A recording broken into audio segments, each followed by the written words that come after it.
CM राय ऊपर भी मुझे दिखाई दे रहा है मोबाइल। अब तुम्हारे लिए सीएम राय स्कूल खोल रहा हूँ, या बन रहा है ना बासोदा। एक स्कूल की बिल्डिंग कितने की है? 32 करोड़ की। 32 करोड़ की केवल बिल्डिंग है। Lab, library, smart class, playground, बस लेने जाएगी, बस छोड़ने जाएगी।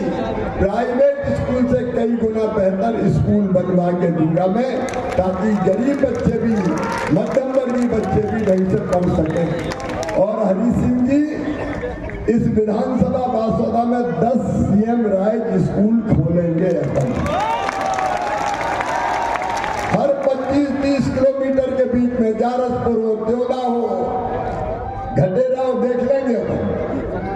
हर 25-30, त्योदा तो हो गया, जारसपुर हो गया, 25-30 गांव के बीच में एक बढ़िया स्कूल, बच्चे बस से आएंगे और बस ही छोड़ेगी, और पैसा ऐसा नहीं लगेंगे भैया, पैसे मामा ही देगा पूरे, चिंता मत करना। देखो, शिक्षा ये बुद्धिजीवियों का विषय है। शिक्षा बुनियादी अधिकार है। अगर माता पिता के पास पैसे नहीं है तो क्या बच्चे पढ़ेंगे नहीं? क्या शिक्षा प्राप्त नहीं करेंगे? ये नहीं होने देंगे। मेधावी हैं तो फ्री में शिक्षा मिलेगी बच्चों को। कई तरह के प्रोत्साहन मैंने शुरू किए। जैसे 12वीं में अच्छे नंबर लाए तो हम लैपटॉप देते हैं। कमलनाथ जी ने बंद करवा दी थी लैपटॉप बच्चों के। और अच्छे नंबर लाए 12वीं में तो मैं स्कूटी दिलवाता हूँ। अभी तक लैपटॉप मिलते थे 75% नंबर पे, अब 60% पे लैपटॉप देंगे बच्चों को, पढ़ने दो जी। और स्कूटी मुझे पूछा काय को दे रहे हो? मैंने कहा जैसे मम्मी अपने बेटा बेटी से कहती है ना, माँ बेटा मान जा टॉफी दूंगी, तो मैं अपने भांजे भांजियों से कहूँ पढ़ लो बेटा, मैं तुम्हें स्कूटी दूंगा। ये पढ़ने की प्रेरणा के अच्छे नंबर लाए। और एक बात और, ये शिव संकल्प है। अभी एक बेटी मुझे मिली थी जिसके कितने पैसे भरवाए हमने पढ़ाई के, 16 लाख रुपया हर साल। देखो ये चमत्कार है। मैं आज बता रहा हूँ पूरे बासोदा को, मेरे मन में ये बात आई कि गरीब बेटा बेटी है और मेधावी है, तो क्या उसकी पढ़ाई नहीं होनी चाहिए? क्या उसके माँ बाप की जिम्मेदारी उसकी पढ़ाई करवाए? मामा के रहते हुए नहीं होगा, ये मामा की और सरकार की जवाबदारी है। ये मेरी बेटी MBBS कर रही है और मामा इसके पैसे भरवा रहे हैं। ऐसे ही सुन लेना मेरे बेटे बेटियों। तो मैं कह रहा हूँ, पढ़ना मैंने से तुम्हारी फीस चाहे 16 लाख हो, चाहे 20 लाख रुपया साल हो, मैं भरवाऊंगा। मेरा कमिटमेंट है, ये कमिटमेंट है बच्चों। अरे ऐसी सरकार हो, ऐसा मुख्यमंत्री हो जो हर परिवार के बच्चों की जिंदगियों में खुशियों के रंग भर दे, तो सरकार में काय की सरकार। और इसलिए पढ़ाई भी निःशुल्क होगी। सिला का तो डरा का, सिला हम दे रहे हैं। एक बेटी की पढ़ाई में सिला कर, देखो ये मैं कह रहा हूं, कभी किसी ने सोचा था कि ये हो सकता है, लेकिन ये हो सकता है क्योंकि मैं शिवराज हूं। इसीलिए जमाना बदलने निकला हूं। और बहनों और भाइयों, एक नहीं ऐसी कई चीजें हैं। अवैध कॉलोनी हमने वैध की शादी, कहाँ जाएंगे? शहर में गरीब आदमी जिनके पास रहने की जमीन नहीं है, पट्टा दे के मालिक बनाएंगे, गांव में भी शहर में भी। और मेरे भाइयों और बहनों, कई लोग अभी कच्चे घरों में रह रहे हैं। पीएम आवास योजना में उनके नाम नहीं जुड़े। अब जिनके पीएम आवास योजना में नाम नहीं जुड़ पाए, उनके लिए सीएम लाडली बहना आवास योजना मैंने बना दी है।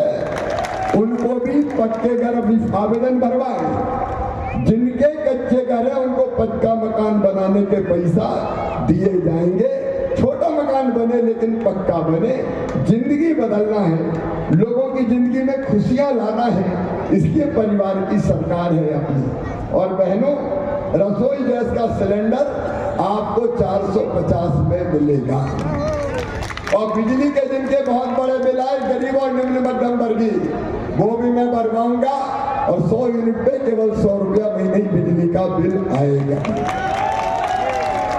गरीब हो, किसान हो, नौजवान हो, व्यापारी हो, सबकी जिंदगी बेहतर बने, ये हमारी जिंदगी का लक्ष्य है। मेरे भाई और बहनों, कांग्रेस ने तो मेरी सब योजनाएं बंद की थी।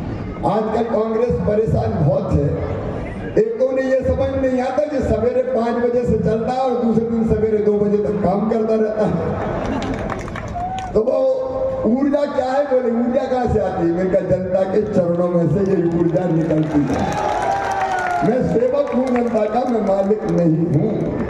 जब ये बहनें मेरे सिर पे हाथ रखती है तो मुझ में नई ऊर्जा पैदा हो जाती है। मैं बेटियों की पूजन करता हूँ, मैं कन्या भोज कराता हूँ। तो दिग्विजय जी ने, कमलनाथ जिनका के मुख्यमंत्री नाटक करता है, आप बताओ कन्या भोज कराना नाटक है क्या? अरे तुम क्या जानो, कन्याओं के चरणों का प्रताप, पांव धो के पानी माथे से लगा के तो देखो कितनी ऊर्जा आती है, कितना आशीर्वाद मिलता है। और इसलिए जगत में जितनी स्त्रियां हैं, दुर्गा सप्तशती में ये कहा है कि वो माँ तेरी मूर्तियां हैं। तो मैं तो माँ की मूर्तियां मानता हूँ अपनी बहनों को, और उनकी उपासना करता हूँ और आगे बढ़ाने का प्रयास करता हूँ। कांग्रेस झूठे वादे करती है। कहा था कर्जा माफ करेंगे, नहीं किया। कहा था बेरोजगारी भत्ता देंगे, नहीं दिया। झूठे वादे, और मेरे समय की सारी योजनाएं बंद कर दी।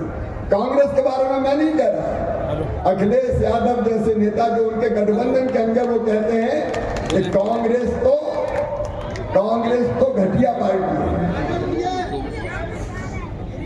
दलाल पार्टी है, वादा खिलाफी करने वाली पार्टी है। कांग्रेस ने संबल योजना बंद की।